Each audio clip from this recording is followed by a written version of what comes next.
والصلاة والسلام على خير خلق الله أجمعين سيدنا ونبينا ومولانا محمد صلى الله عليه وسلم وعلى آله وصحبه أجمعين. سبحانك لا علم لنا إلا ما علمتنا إنك أنت العليم الحكيم. رب اشرح لي صدري ويسر لي أمري واحلل عقدة من لساني يفقهوا قولي. اللهم لا سهل إلا ما جعلته سهلا وأنت تجعل الحزن إذا شئت سهلا. أما بعد, Assalamu alaikum wa rahmatullahi wa barakatuh. Welcome to another talk, and this talk will be inshallah bi'idhnillah on Juraij the worshipper. And this talk will speak about the power of the dua of the mother, as well as the dependence on Allah subhanahu wa ta'ala, that Allah subhanahu wa ta'ala can grant you whatever you need. And if you are in difficulty, Allah subhanahu wa ta'ala can relieve you from that difficulty. So without further ado, inshallah, let's go into the hadith. As always, inshallah, I'll be giving this hadith over in a form whereby I will be explaining it. And if you like the context of the hadith, you can see it on your screen, inshallah. So Abu Hurairah, may Allah be pleased with him, reported, the Prophet said, none spoke in the cradle but only three persons. Isa, Nabi Isa, the son of Maryam. The second one was the companion of Juraij. And Juraij was a pious person. And we've done this before as well. We spoke about an individual or a babe that spoke in the cradle, and that was when the Ashab al-Ukhdud, the companions of the beach, there was a baby there. And we mentioned that. But this hadith speaks about, babies or children who are very, very young, who just gave birth, and they are the three that is spoken here about. But there are many other as well. Scholars have said there's over 6 or even more of children who spoke in the cradle, but they might have been a bit older. But the three mentioned here, are the three that are very young when they have spoken. Either they the mother just gave birth to them, or still suckling and so forth. So when you speak about the three here, we're speaking about those who are very, very young. So Juraij was an individual, and he used to be a businessman, and he left his business and he said to himself, he will now seclude himself and build him a monastery, and he will worship Allah. So he confined himself in this monastery that he built. And this monastery used to be, a building or something in a high place, and they should be on that place and this worship Allah subhanahu wa ta'ala. So one day his mother came to him as he was busy in prayer, and she called Juraij. And the Prophet Muhammad sallallahu alaihi wasallam in another narration actually showed us what his mother actually done. She took her hand and placed it on top of her, eyebrows, looking up in a high, place where he was, and she was, looking all the way up. And he showed us actually practically what, the mother of Juraij done when actually calling his son, started calling her son. So his mother came to him as he was busy in prayer, and she called Juraij. He said, my Rabb, my mother is calling me while I'm engaged in my prayer. And now the hadith says, Ya Rabb, he's saying, Ya Rabb, Ummi al Salati. Should I go to my mother? Should I actually answer my mother? Or should I continue praying? He continued with his prayer. So he did not answer his mother. Remember, this is in a high platform. His mother can't go to him, so his mother has to call him. But now he did not answer his mother. And so what happened thereafter? She returned back to where she came from. And she came on the next day, and he was still busy in prayer. She called out again, Juraij. And he, Juraij, then said, Ya Rabb, Ummi al Salati. He said, Ummi, my mother, my salah. He was, in that predicament. Should he actually go and answer his mother, or should he continue with his salah? And this is usually the characteristics of those who are normally the abis, the worshippers. They enjoy worshipping. They feel that sweetness in worshipping, and therefore they want to continue in worshipping. And they don't want anyone else to distract them from worshipping. And Juraij was performing his salah. And so what happened? He continued to pray. And she returned. She went back to where she came from. Then on the next day, she again came while he was busy in prayer and called, Juraij. And he said, my Rabb, my mother, or my prayer. And you see from this is that parents normally miss their children. They miss them to see them, want to see them, want to speak to them. And this was the state of Juraij's mother. She missed him. She longed for him, but he was in prayer. And she came all the time. Shows you the mercy of the mother. I don't know the distance, but she might have maybe walked a long distance just to meet up with her son. The first time, the second day, the third day. And this is on the third day. And what happened? Again, he said, my mother or my prayer. And he continued with his prayer. She then said, this is a mother, and a mother gets sometimes fed up, and a bit cross, and a bit angry. And she made this dua, my Rabb, don't let him die until he has seen the faces of the prostitutes. And you'll find a lot of times parents actually make these kind of du'as, bad du'as to the children. And we'll speak about this more later on, inshallah. But it shows shows us, the situation she was in. She was a bit fed up. She was a bit angry, upset. Why is my son not responding to me, to my call? And she made this dua. So the story of Juraij and that of his meditation and prayer spread amongst Banu Israel. So this was in the time of Banu Israel. So there was a prostitute who had been a beauty personified. Meaning, whenever people used to speak about who is the most beautiful, they used to use her as an example. She was, very beautiful. And she said to the people who was speaking about Juraij, if you like, I can lure him to evil. I can put him into a fitna. I can show that he's not that, pious. I can make him actually fall into a sin. She then presented herself to him, but he paid no attention to her. And remember, she spoke to the people. She said she can actually do this. And now she failed at what she wanted to do. Of course, she'll be upset now. So what happened?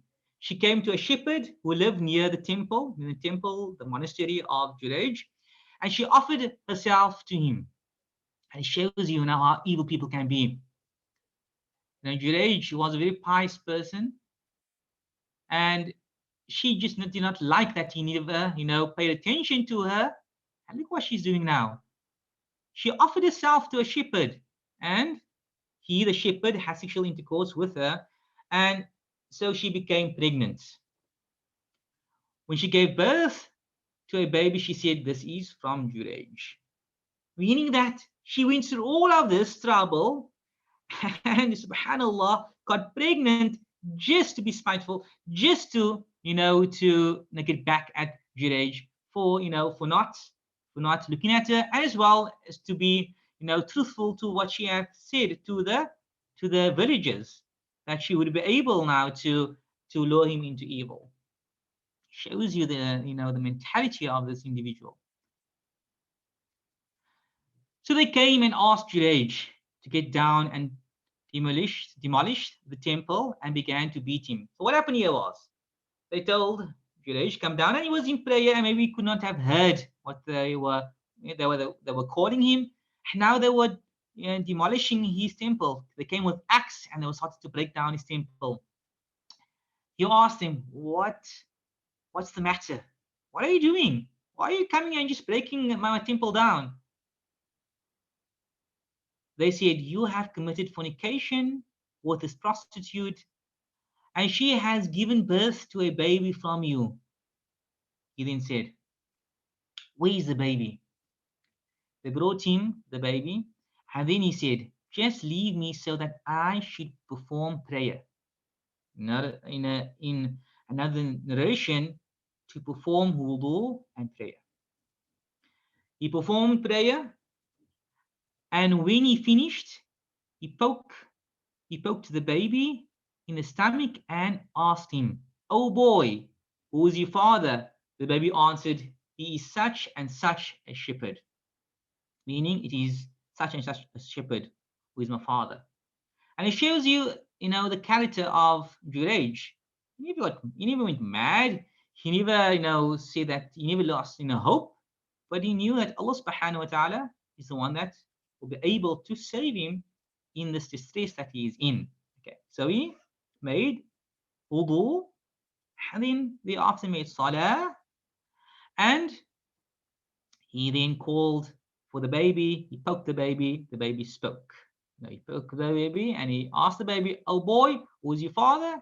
He poked the baby while asking. Thereafter, the baby responded, he's such and such a shepherd. So the people turned towards Juraij, kissed him and touched him for seeking blessings. And this is because, they thought this guy, we spoke so bad about him, but he can actually perform miracles. Remember, this child, was a newborn baby, and here you find that this newborn baby that usually do not speak, we don't know babies that ever spoke, in that age, just, after giving birth to, but this baby spoke. This is a miracle. And now they know that Juraij was not lying and he should be someone pious, because how, other than that, could this baby then speak? And they said, we are prepared to construct your temple with gold. He said, no, just rebuild it with the mud as it has been. And so they did. Meaning that he did not still worry about this world. He just wanted it to be like it was before, and they'd done that. This hadith is found in Bukhari and Muslim. This hadith goes a bit longer and speaks about the other individual that spoke, but inshallah, hopefully we'll do that on another day, inshallah. But we will speak about Juraij and his mother, inshallah. So what benefits can we derive from this hadith? There are many benefits. Okay. The first, the status of parents in Islam. Allah subhanahu wa ta'ala speaks about the parents in the Quran, and Allah subhanahu wa ta'ala says, your Lord has decreed, do not worship any but him, be good to your parents, and should both of them or any one of them attain old age with you, do not say to them even oof, neither scold them, but speak to them with respect. Okay. We find the situation whereby Juraij, he did not, answer the call of his mother. He was not, in a way respectful. It might have been, you'll find later on, he did not have knowledge about this. But we should take note and we should take a lesson from this, that the mothers and the fathers have a high status in Islam, whereby Allah subhanahu wa ta'ala, after mentioning the most important commandment, which is not to associate in importance with Allah subhanahu wa ta'ala, immediately thereafter Allah subhanahu wa ta'ala says, be good to your parents. Meaning, as you should not worship anyone besides Allah, you should be good to your parents. Shows you the status of parents in Islam. And therefore, we should try to be kind and respectful towards our parents. Benefits derived from this hadith number 2. The consequences of being disobedient towards your parents, not showing piety or righteousness towards them. It might remove the mercy they have for the children that Allah placed in their hearts. You know that Juraij's mother had mercy, for Juraij.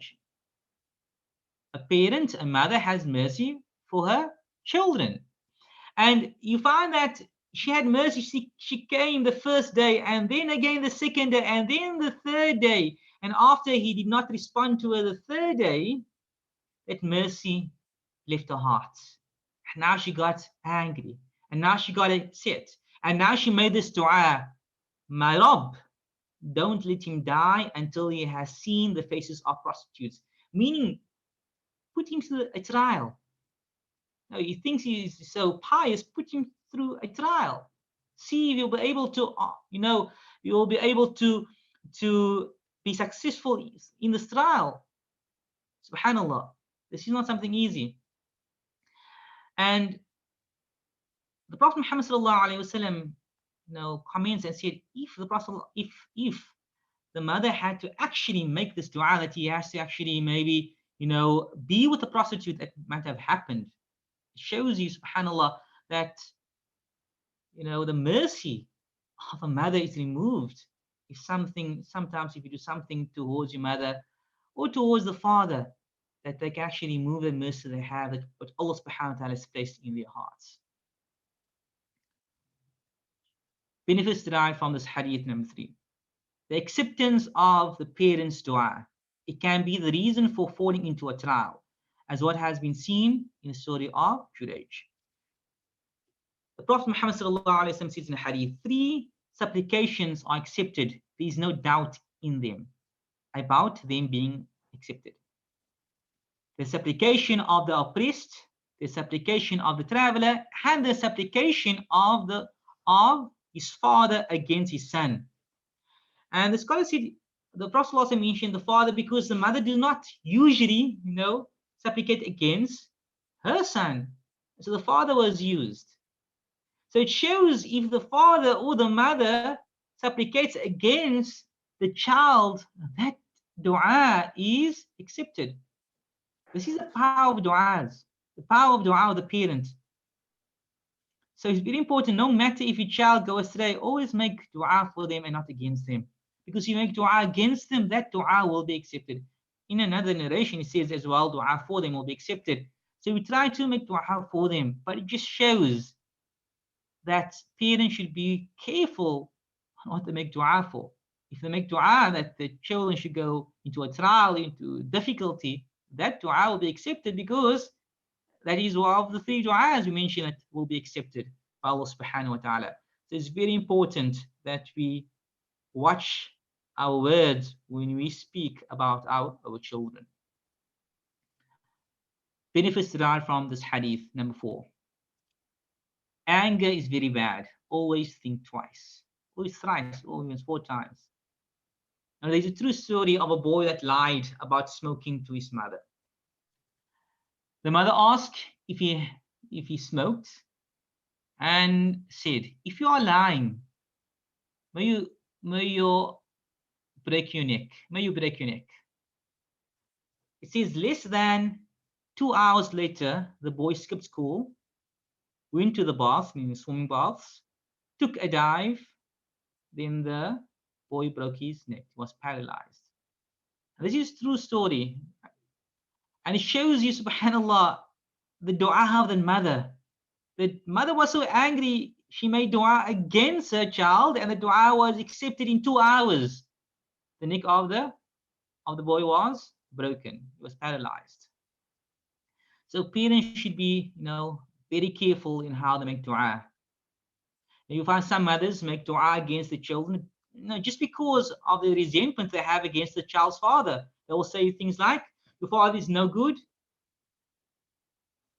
You'll end up just like your father.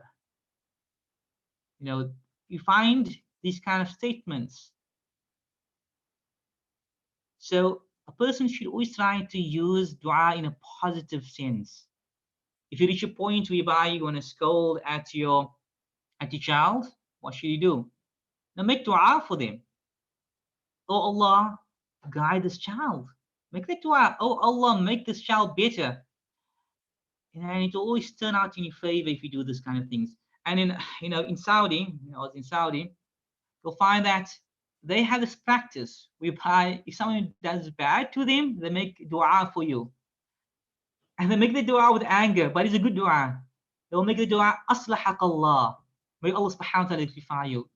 It's a beautiful dua. So if, example, if you're driving and the person may bump you or something like that, or they, they drive in front of you, then they will make that dua, Aslahak Allah. May Allah subhanahu wa ta'ala, in the that rage they have of anger, they will make the dua for you.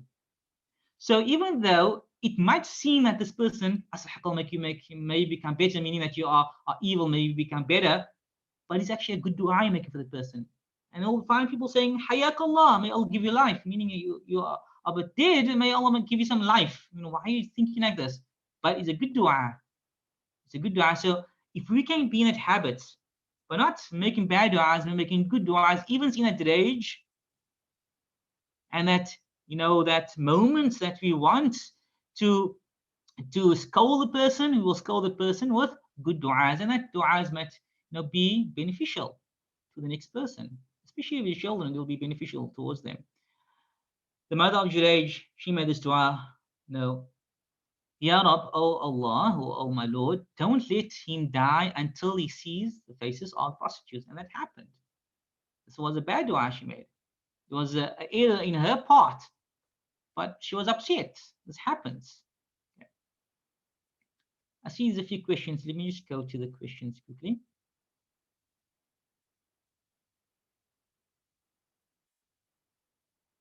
Okay, there's a question about if you make salah. Inshallah, that question will be answered in one of the benefits of this hadith, inshallah. So we will refer back to the question then, inshallah. So it's very important again to control the anger, and when you are angry, when you do for some reason make dua for your children, to make good duas for them. Okay. Benefits derived from this hadith number 5. The impact of taqwa, God consciousness, on removing oneself from grief and trials. Allah saved Juraij from the slander and accusations. They accuse him, from committing fornication with a prostitute. But Allah subhanahu wa ta'ala saved him. Now in the Quran, Allah subhanahu wa ta'ala says, whoever has taqwa, Allah will grant him a way out and grant him sustenance from places he could not imagine. He had taqwa, he had God consciousness. He relied on Allah subhanahu wa ta'ala. He went and he performed his salah, and Allah subhanahu wa ta'ala granted him a way out. He did not run away. He did not do things which is not allowed, but he had God consciousness. He remembered Allah subhanahu wa ta'ala in that difficult time. And you'll find out that, if you are conscious of Allah subhanahu wa ta'ala, Allah subhanahu wa ta'ala always gives you a way out. It will always be good for you. You might not see it at that moment, but it will be something good for you. There was a story of the 2 dinars. There was a man, he was a traveler, and he went into a village. And he had his, his saddle on his riding animal. And he was afraid that if he leave it outside before going into, a house or someplace, that someone might steal it. So he saw someone sitting by a tree, and he told this person, okay, look, can you, perhaps look after my riding animal and my saddle? And he said yes. So he went into the house wherever he wants to go to, and he was there for quite a while. And so when he left the house, was walking outside, he thought to himself, he has to give now something to this individual who's looking after his saddle and his riding animal. He placed his hand into his pocket, he took it out, he saw 2 dinars.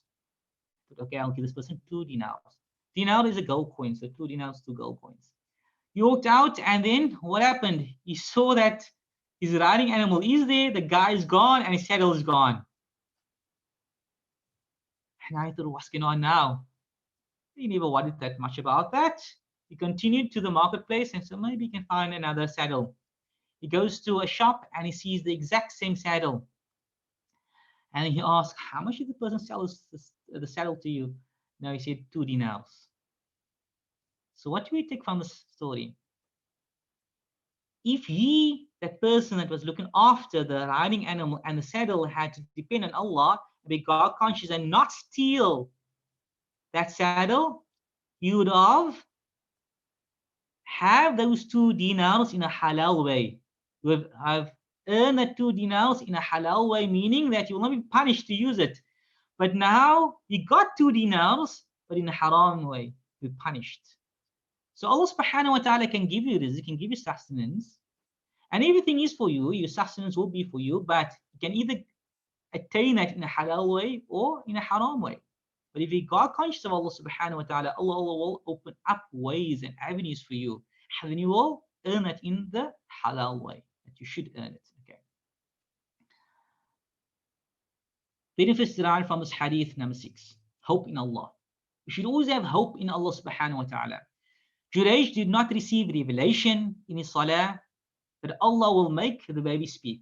He just went and performed his wudu and performed his salah and maybe asked Allah subhanahu wa ta'ala in salah to help him. But he did not receive revelation. He depended on Allah to save him. He had good thoughts of Allah. He knew Allah subhanahu wa ta'ala will save him. Why? Because he did not do anything wrong. He was truthful to Allah subhanahu wa ta'ala. He was worshipping Allah subhanahu wa ta'ala. In a hadith, the Prophet Muhammad sallallahu alaihi wasallam says, Allah said, I am to my slave as he thinks of me, i.e., I am able to do for him what he thinks I can do for him. Juraij wanted this to happen, and it might have been that he made dua for this.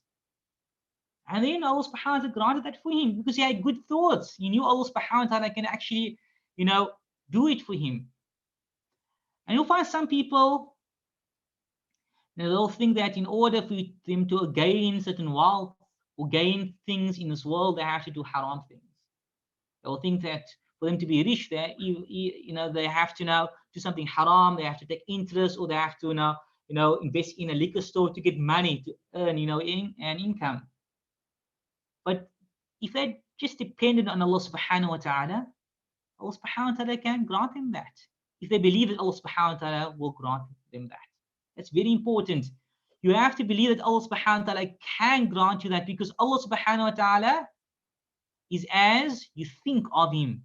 If you think Allah subhanahu wa ta'ala will not grant you that, then Allah subhanahu wa ta'ala will be as you think of him. But Allah subhanahu wa ta'ala can grant you that. So Allah subhanahu wa ta'ala is able to do whatever you want if you think that Allah subhanahu wa ta'ala can do that for you. Allah subhanahu wa ta'ala can do whatever. Allah subhanahu wa ta'ala is able to do whatever he wants to. But it depends on you how much dependence you have on Allah subhanahu wa ta'ala to grant you what you want. Benefits derived from this hadith number 7. The power of Allah to make a baby speak that doesn't usually speak at that age. So babies do not speak when they are 1 month old or 2 months old or while they're suckling. Or if they do speak, they don't have, sentences that you can understand. They don't speak sentences which is, fluent or full sentences. But you'll find that this child actually spoke a fluent sentence. So Allah subhanahu wa ta'ala has power over everything. And Allah subhanahu wa ta'ala can do whatever he would like. And so from the story we see, Juraij says, "Oh boy, who is your father?" And the baby answered, "He is such and such a shepherd." Benefits derived from this hadith, number 8. Now there were amongst the people of Prophet Isa, Nabi Isa, men who were pious. And we know this is from the people of Banu Israel. And the scholars have said that there were amongst them that followed Nabi Isa's teachings. And Juraij is one of them, as scholars have mentioned. The Christians are those who first started the monastic order. So the monasteries of the monks, this is the doings of the Christians. Islam do not, condone such things, to go in one place to worship. You have to mix with people. This is how Allah subhanahu wa ta'ala has created us, to mix with people. The Prophet Muhammad sallallahu alaihi wasallam says in a hadith, the believer who mixes with people and endures their injury is better than the person who does not mix with people nor endure their injury. Meaning, if you're in society and you live with them and you're able to influence them to do better, then you should rather be with them. Juraij, he was a worshipper. If he had to be amongst the people, he might have, given over to them good things, good teachings, advise them, and take the evil away from that village. But he was alone, worshipping Allah subhanahu wa ta'ala, so he did not contribute towards society, the upliftment of society. So if a person is able to change an individual or individuals, then you should try to mix with them. But if you know that they will influence you, then you stay away. So we don't know the situation of Juraij, if it was for that. But if you know that you're able to change the situation of people, then you should rather mix with them. The Prophet Muhammad sallallahu alaihi wasallam, they called him a magician, they called him a madman, yet he was with him so that he may be able to advise him to do good. But if he was away from them, who will guide the people? So you should try to mix with people. If you have friends who are not so good and you know that you can influence them to do better, then you should try to be with them. But if a person, stays away, and that's your practice, like the monks, they are away for their life. That's the life thing. That's a problem. If you go, I see the question of Khalwa here, but if you go out just to be close to Allah subhanahu wa ta'ala for a few hours alone, worshipping Allah subhanahu wa ta'ala, to go back to Allah subhanahu wa ta'ala, that's okay. But if your whole life is that you just want to worship Allah subhanahu wa ta'ala alone, then that is not the best. Why? Because of this hadith that if a believer who mixes with people and endures the injury is better than a person who does not mix with people who endure the injury. So if a person can be actually around people and influence them to do good, that's much more better on your scale Yawm al-Qiyamah. Because whoever you teach how to perform salah, as long as the person performs salah, you'll get the reward. Whoever you teach to recite Quran, as long as the person recites Quran, you'll get the reward. But if you had to go alone to a place and you just worship Allah, you only get the reward for that worship. But now if you can teach people, thousands of people, and they continue to worship Allah, you get the reward for their worship. So that's the reason why being around people and teaching them is much more better than being alone. Okay. Benefits derived from this hadith number 9. And this refers to the question that was asked about the salah. So the ruling of breaking off on salah to respond to parents' call.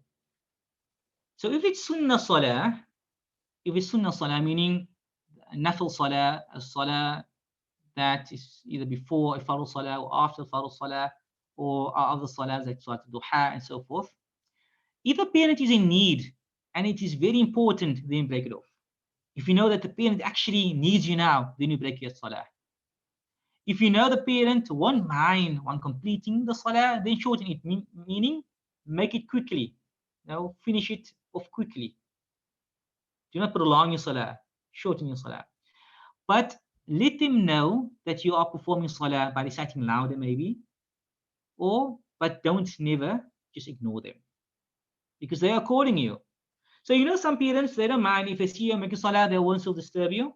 That's okay. But if I parents that if they call you, they want you to go there to them. So then you break off your salah. If you know that, you want to know their own parents. So some parents does not mind. Some parents want them, want you to be, and to go to them to answer the call.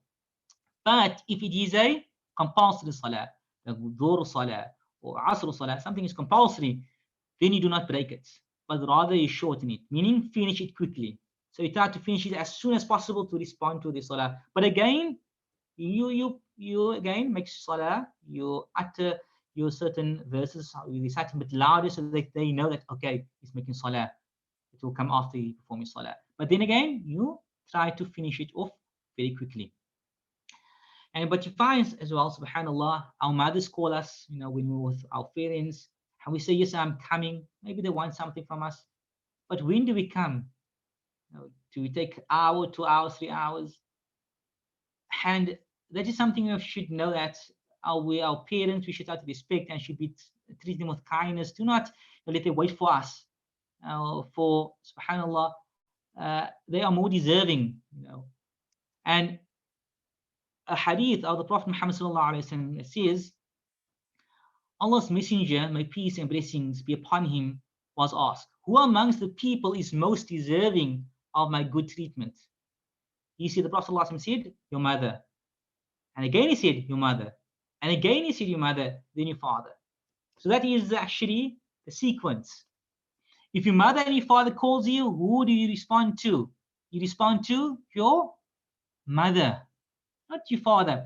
And the scholars have said because one might think you have to go to your father because your father is the one that maybe buys the food at home. Your father is the one that maybe helps out at home or do certain things. But your mother is there or was there for you when you did not notice. When you were small, when you were in her womb, she looked after you. When when she gave birth to you, she was the one there breastfeeding you, waking up early, in the mornings to breastfeed you, to look after you, to change your nappy. She couldn't have any comfort because she was looking after you. So she done that when you were not looking, and therefore she has more rights over you compared to the father. The father came later on afterwards, but yet both of them have rights over you because Rasulullah said that the treatment should be given to the mother, then to the father. So the father does still come in, but more to the mother. So everything comes with knowledge. Juraij did not have knowledge about this. He did not know that he have to break off his salah and attend to the calling of his mother.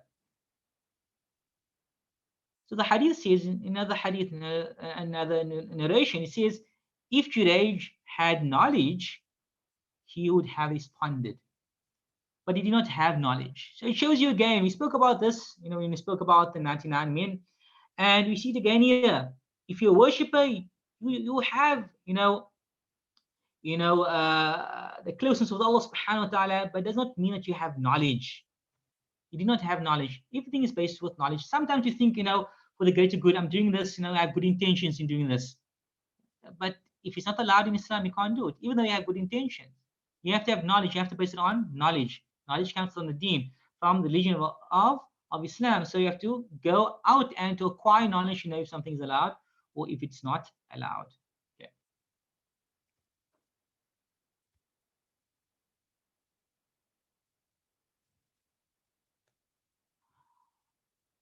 Benefits derived from this hadith, number 10. The end result of a test is good, providing that one has patience and God consciousness. Evidence, Juraij, after his test, was in a better state amongst his people than before the test. Once he was done with the test, what happened? The people started to touch him and kiss him.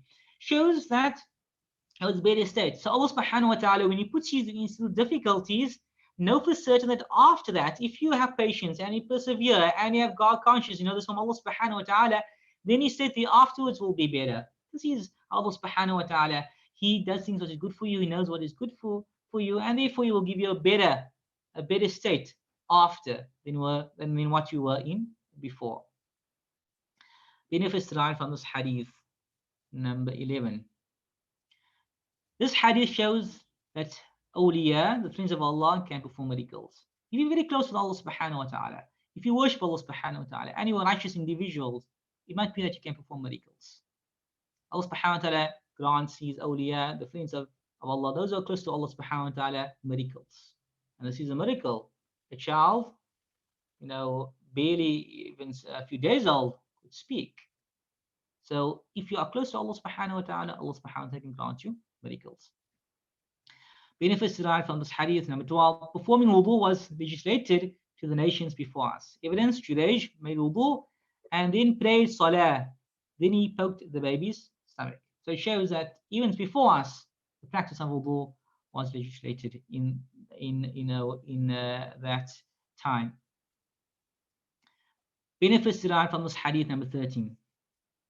Amongst the actions of the pious, when difficulty and trials approaches, they seek refuge in salah. The hadith. Prophet Muhammad sallallahu alaihi wasallam, when he was disturbed by a certain matter, he would resort to prayer. So in something is disturbing him, he will actually go and perform salah. And this is because you have to take the means. People usually go to Allah subhanahu wa ta'ala when all else fail. That's when they go to Allah subhanahu wa ta'ala. But they forget that Allah subhanahu wa ta'ala is the one that will make others be able to help you. So the first thing you do is you go to salah, you go and pray and ask Allah subhanahu wa ta'ala to make things easy for you. Because only Allah subhanahu wa ta'ala is the one. But what happens, you find nowadays that you first go to everyone else. And now when none of them can help you and no one can help you, then how are you going to ask Allah subhanahu wa ta'ala? That is not the correct way. The correct way is to go to Allah subhanahu wa ta'ala and ask Allah subhanahu wa ta'ala to make things easy for you, to ask Allah subhanahu wa ta'ala to make it easy for you and those that you will be approaching, that Allah subhanahu wa ta'ala help them to help you. And by doing that, you will see that Allah subhanahu wa ta'ala will bring happiness in your life. People think that happiness, comes with wealth. People think that happiness comes with, material things. But true happiness comes when you ask Allah subhanahu wa ta'ala and He grants that to you. And you only get that. You only reach that stage in life if you are very close with Allah subhanahu wa ta'ala. If Allah subhanahu wa ta'ala is everything what you do. So whenever you do things, you think about Allah subhanahu wa ta'ala. And if you reach that state, then you will see, subhanAllah, you're not worried about anything else. You're only worried about Allah subhanahu wa ta'ala, pleasing Allah subhanahu wa ta'ala. And then you're happy. And when you ask Allah, Allah subhanahu wa ta'ala grants you whatever you want. And that stage, you won't even want to ask Allah subhanahu wa ta'ala, because you will be happy and contented on what you have. So to reach a stage, you have to work. You have to work towards that. Benefits derived from this hadith, number 14. The eagerness of wrongdoers to smear the honor of the righteous. You'll find this in the hadith. There was a prostitute who had been a beauty personified. She said to the people, if you like, I can lure him to evil. You just find this amongst people. They just want to tarnish the honor of people righteous out there. They'll say this person done that, this person done that. They just want to make the entire world evil. And this is one of them. Juraij did nothing to this prostitute, nothing at all. He was minding his own business, but she did not like that he's righteous. She wanted him as well to be an evil person like her. Benefits derived from this hadith, number 15.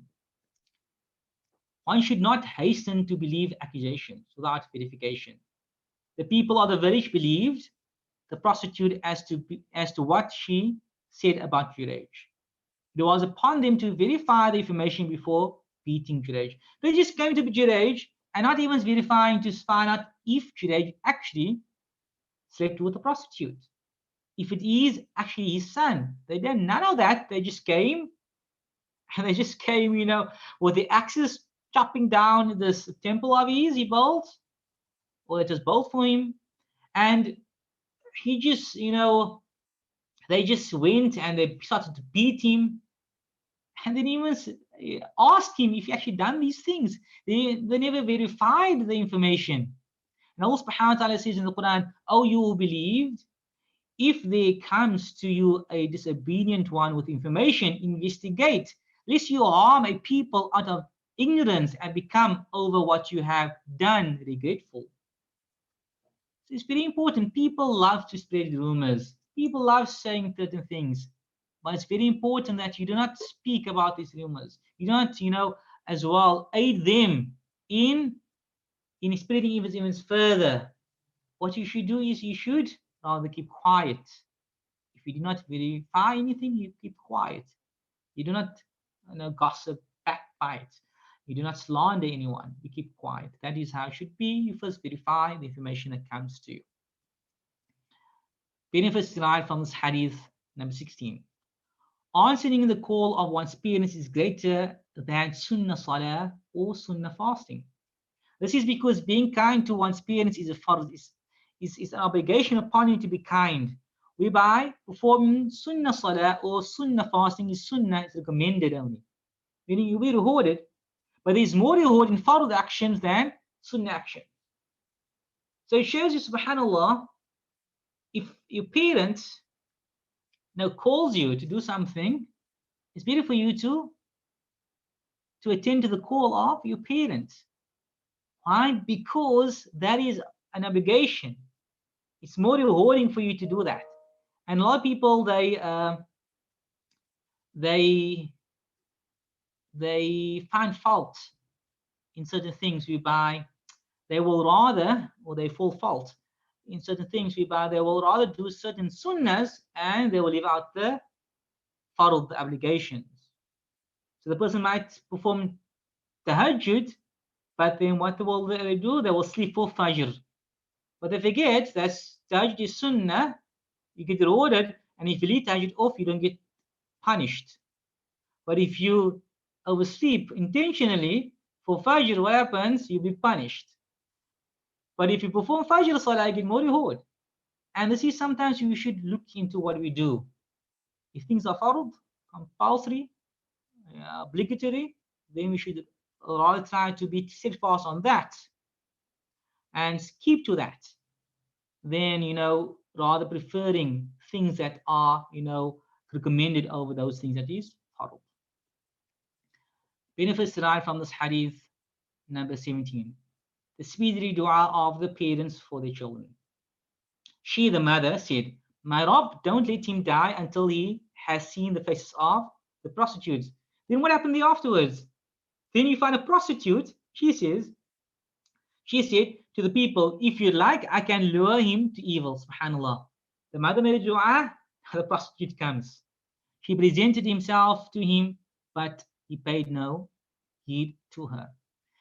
And it says as well that, the dua of the mother was that he should not die unless he sees the faces of prostitutes.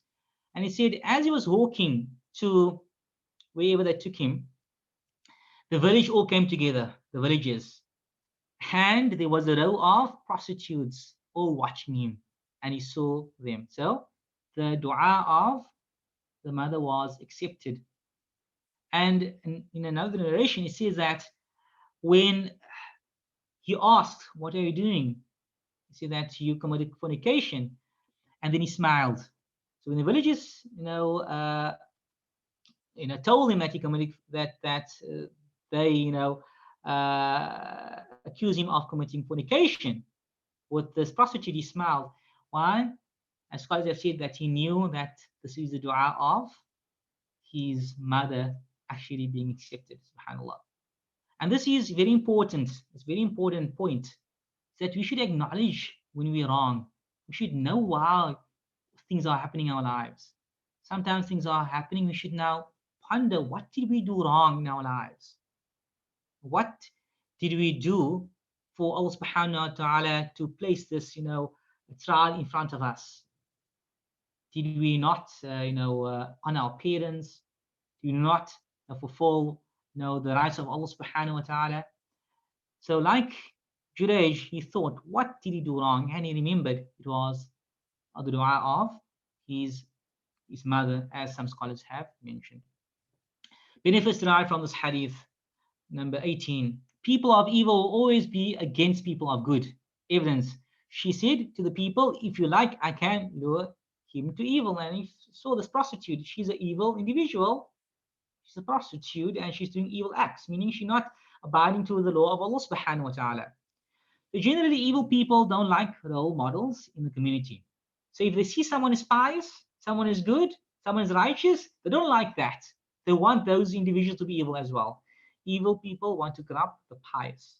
And you'll find this happening in so many places. We find that you'll see that there will always be rumors about who? About the imams. This imam is doing that. Now this sheikh is doing that. This Maulana is doing that. Because those who are teaching the deen, you find always evil people. They don't want others to be pious. They don't want others to be righteous. They want all people to be like them or lower than them.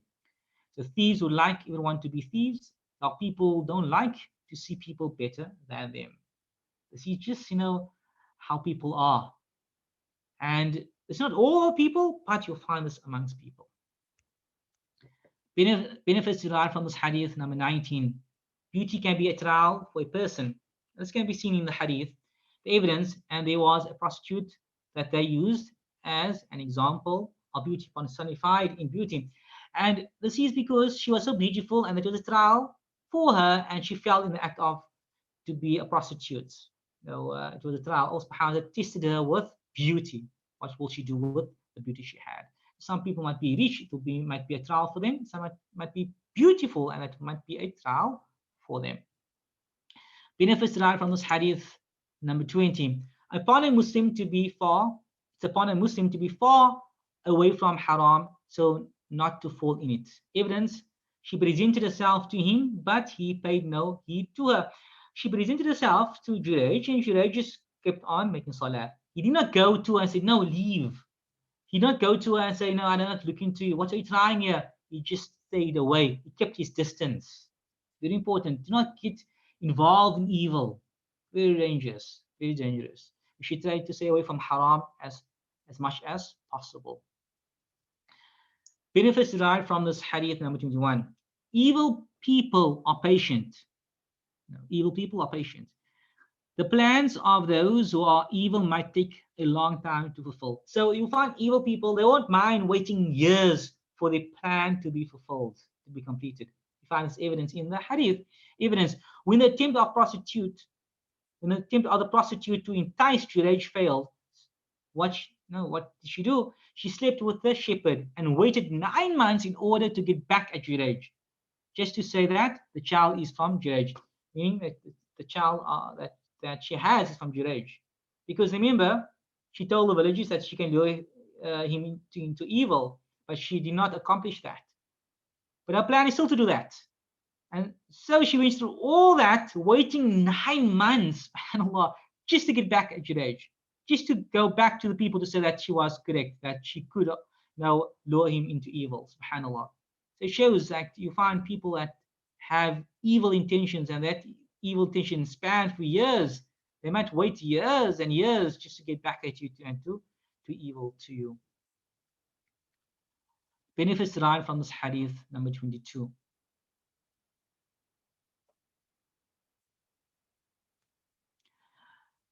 I just see the question that says, can evil people be impatient? Yes, you find that as well. And this is normally what you find. People are impatient and evil, and that they want to now and go and do the haram.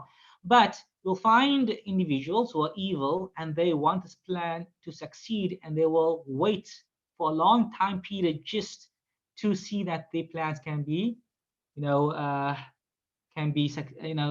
successful. They will wait a long time period. But then you find evil people who are hasty. They just want to earn money quickly, and they will do these certain things. But if they have a plan, they will actually wait until this plan is actually fulfilled. That's generally, we didn't say all people are like that, but you just find people, they will do those kind of things. Okay. Benefits derived from this hadith, number 22. The dua of the one who is in distress is accepted. Evidence, Juraij performed salah to Allah, the baby, then spoke. So he performed salah, he probably spoke to Allah subhanahu wa ta'ala. The Quran says, or who listens to the soul distressed when it calls on him, and who relieves his suffering, and makes you, mankind, inheritors of the earth. Can there be another God besides Allah? Little it is that he heed. Meaning that Allah subhanahu wa ta'ala, if you are in distress, He's the one that actually answers your call. You'll find individuals that are in so much difficulty, they think there's nowhere else that they can go to, or nowhere out of the difficulty, and they make dua, and Allah subhanahu wa ta'ala grant them relief. This is Allah subhanahu wa ta'ala. And if a person is in distress and difficulty, you ask Allah subhanahu wa ta'ala. Allah subhanahu wa ta'ala is the one that can help you. Find individuals about to drown in the ocean. Who else can you ask? There's no one around him. He makes dua to Allah subhanahu wa ta'ala, and Allah subhanahu wa ta'ala brings something to save him. It's Allah subhanahu wa ta'ala is the one that answers the call of the distress. Benefits derived from this hadith. This is the last benefit, I believe. Okay. To imitate a story using one's bodily limbs, makes the viewer and listener more attentive and has a greater impact. Okay. So by using bodily limbs to actually explain what is happening in the story, to imitate what is happening in the story, that is actually more has a great impact than just saying the story. That's the reason why we mentioned the Prophet Muhammad sallallahu alaihi wasallam took his hand and placed it over his eyebrows to show what the mother of Juraij actually done when actually calling Juraij.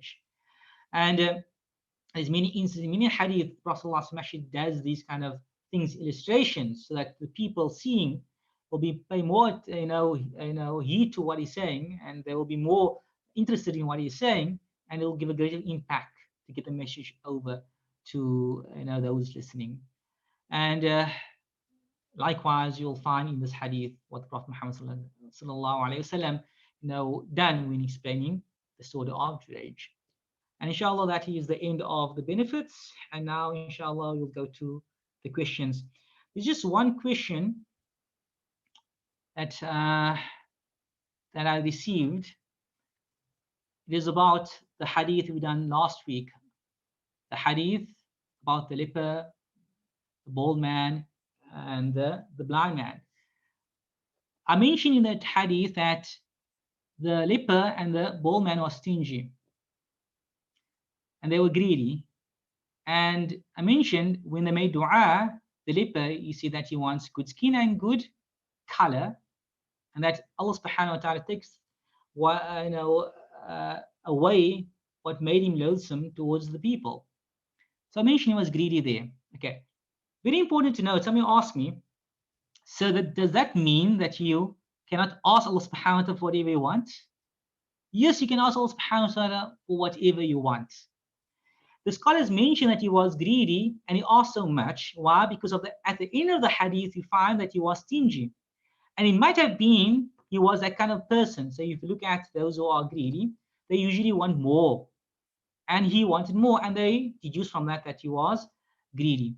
But it does not mean that you cannot ask Allah subhanahu wa ta'ala. You can ask Allah subhanahu wa ta'ala for whatever you want, what your heart desires. The Prophet Muhammad sallallahu alayhi wa sallam always used to make this dua. رَبَّنَا آتِنَا فِي الدُّنْيَا حَسَنَةً وَفِي الْآخِرَةِ حَسَنَةً وَقِنَا عَذَابَ النَّارِ.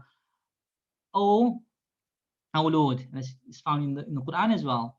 Atina, give us فِي الدُّنْيَا حَسَنَةً, whatever is good in this world and whatever is good in the year after, and protect us from the fire. So you can ask Allah subhanahu wa ta'ala for whatever you want to. But remember, you have to be grateful. If you ask Allah subhanahu wa ta'ala for whatever you want to and you're not grateful, then no, that might be a reason why Allah subhanahu wa ta'ala takes away from you again. So when Allah subhanahu wa ta'ala gives it to you, it might be a test. So if the leper, if he was grateful, then it would be no problem. If he was grateful and he had all the wealth and the beautiful skin and the beautiful complexion, if he was happy and he was grateful to Allah subhanahu wa ta'ala, that will be good. That's what you want. But the problem here was that he was ungrateful. And there was a hint of his greed in the way he asked. That does not mean that you can't ask Allah subhanahu wa ta'ala for anything. You can ask Allah subhanahu wa ta'ala for whatever you wish. I hope that answers the question to the one that asked, inshallah. Okay, is there any other questions? Here's a question: how does an individual accurately know why Allah puts him through a particular test time? Okay. Allah subhanahu wa ta'ala places you in a trial or a test. It might be that Allah subhanahu wa ta'ala wants you to come closer to Allah subhanahu wa ta'ala. Or it might be that you have done something in the past. And because of that, Allah subhanahu wa ta'ala places you in a trial. Why? For you to learn from your mistakes that you have done. So Juraij, he learned from his mistake. He knew that he had to now answer to the call of his mother. So he learned something. So he won't fall in that mistake again. So it's for a person to look in the past. What did he do? What did you do in the past that led you to fall into this test of Allah subhanahu wa ta'ala? So it might be that you were an individual that were very stingy, and now you find that you don't have much, that Allah subhanahu wa ta'ala took things away. So you reflect on what you have done. And it's a very good thing. By reflecting, you're actually, in a way, remembering Allah subhanahu wa ta'ala, because you're reflecting to the past, what was happening in the past that you are regretting that you have done, which is actually tawbah. We mentioned in the tawbah, really regretful, to regret is actually tawbah. So to reflect is actually something very good. Reflect in the past. So how do you know? You don't know, but you can estimate or assume, okay, I done this, this might have been the reason. The Prophet Muhammad says, if al-mashita kama tadinu tadan, do whatever you want, for whatever you do will be done upon you. If you're bad to people your life and now people treat you badly, you will actually know, okay, I was bad, that's the reason why people treat me badly now. So you know, so now you change your way around, you treat people good. And now, inshallah, bi'idhnillah, people will start to treat you as well good, because you're doing good, and therefore good will be done upon you. وَمَا جَزَاءُ الْإِحْسَانِ إِلَّا الْإِحْسَانِ. Allah subhanahu wa ta'ala says that is the reward of good not good, meaning it will always be good. If you do good, there will always be good that will come to you. And so therefore, if you do evil, evil will come to you. That's how it is. You know, like they say, live by the sword, die by the sword. Whatever you do of bad, it will happen back to you. So very important question. You just have to look in the past. What have you done? And you now try to change your life around, inshallah. And by doing that, may Allah subhanahu wa ta'ala then open up the doors of goodness for you and grant you that you learn from your lesson and you do not again fall into that same trap or in this same sin that you have performed before, inshallah. I hope that answers the question. Is there any other questions?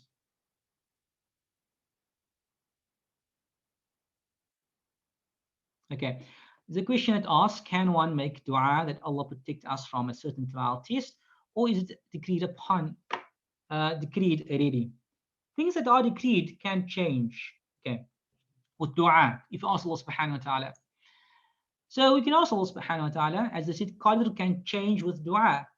Qadr can change with dua. Something which is decreed that should happen to you can change if you make dua, if you ask Allah subhanahu wa ta'ala to change that. If a person, for example, is finding difficulty in doing something, you ask Allah subhanahu wa ta'ala to make it easy for you. So it might have been that it will always be difficult for you, but now you ask Allah, now Allah subhanahu wa ta'ala makes it easy for you. So things that that would have happened to you, you can make dua, Allah subhanahu wa ta'ala should take it away from you. And this is the power of dua. The dua is the weapon of the believer. You make dua, you can change a lot of things in your life. You can make dua to be a better person. It might be that you were an evil person before. Now you make dua to Allah subhanahu wa ta'ala to make you a better person. It might be that your whole life changes and now you're a good person. So dua is very important. So you ask Allah subhanahu wa ta'ala to prevent you from any falling into any calamities, any trials. This is a dua you can make to Allah subhanahu wa ta'ala. And Allah subhanahu wa ta'ala, can protect you. SubhanAllah, in this hadith, at the end of the hadith, you actually find, but the hadith that I mentioned was not actually the entire hadith, it's actually another part of the hadith. You find there is a child. This is actually the second person that speaks in the cradle. A child, and this child is actually suckling on the breast of the mother. And then the mother sees a person in fine clothes, and the mother says, I would like the child to be like that person. And the child says, I don't want to be like that child, like that person. Again, we see in this hadith that a dua was made, and then a dua was then made again. So we find out that it might have been a dua would be accepted, and the child would be like that, but another dua was made to change what would have happened. So it shows you that dua is very powerful. A dua, can change qadr. As the question asked, does qadr change, or could we say that the change was part of the qadr itself, as Allah is all-knowing? Okay, so there are different opinions on this. Does qadr change? Does not change of how it was? And we can say that everything had to be have to be. So you'll say that, for example, there's a narration that says that this person, Prophet Muhammad sallallahu alaihi wasallam, Allah alam how authentic this narration is. The Prophet Muhammad sallallahu alaihi wasallam said that this person will live for so long, and then they found out that this person is actually living longer. So it was, said, why is he living longer? The Prophet sallallahu alaihi wasallam said that he would live a certain time, but he's living longer than that. And then the Prophet sallallahu alaihi wasallam, said that you should find out what did he do. Then they found out that this person gave sadaqah. So by giving sadaqah, it actually can prolong your lifespan. The qadr was that you had to die, but because you gave sadaqah, it's prolonged your life, it's longer. So That's opinion. Another opinion would be that everything is predestined. It is destined that you may have to make dua and it will change your life. And therefore you made dua and it changed your life. So again, as far as I mentioned, a dua can change the qadr.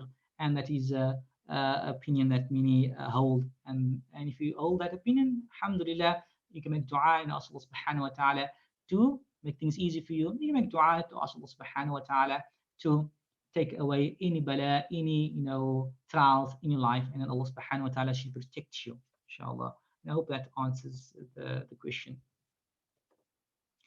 Is there any other questions?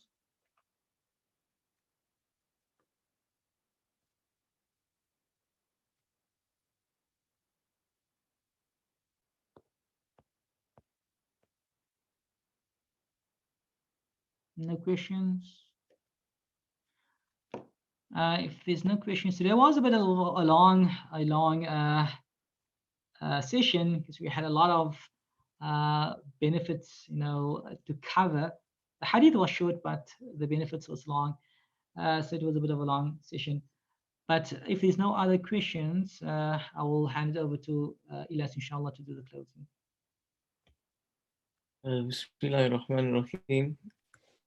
Just on behalf of the MSA, we would just like to thank Sheikh Khalid again, Jazakallah khairan, for once again a very beautiful structured talk. I just find it amazing how the hadith is, maybe just half a page, but we can extract so many benefits from that. So we really are grateful to you, Sheikh Khalid, for doing that for us. And just to the broader MSA, to firstly, obviously we are 1 week into Ramadan, and we make dua that Allah accepts our fasting. And just from MSA to say that we are planning to continue the talks for the rest of Ramadan, but we also really want your feedback. This is something that is quite new for us, these talks. So if you think that if there's anything that we can do to improve the format, the style, we would really appreciate your feedback. And also for many of us, this week has been the start of online learning. And it's obviously a big adjustment for many of us, and we make dua that Allah makes it easy for all of you, and that He gives you the strength to overcome your challenges, and that even though there's a dramatic shift in the methodology of teaching, that the outcome is still the same, that you're still able to cover the content and understand the concepts. So inshallah, we will see all of you next week, and please advertise and tell your friends about the talks. It's, as you can see, it's a very insightful and in-depth talk, and we'll see all of you next week, inshallah. Assalamu alaikum wa rahmatullahi wa barakatuh. Wa alaikum assalam wa rahmatullahi wa barakatuh.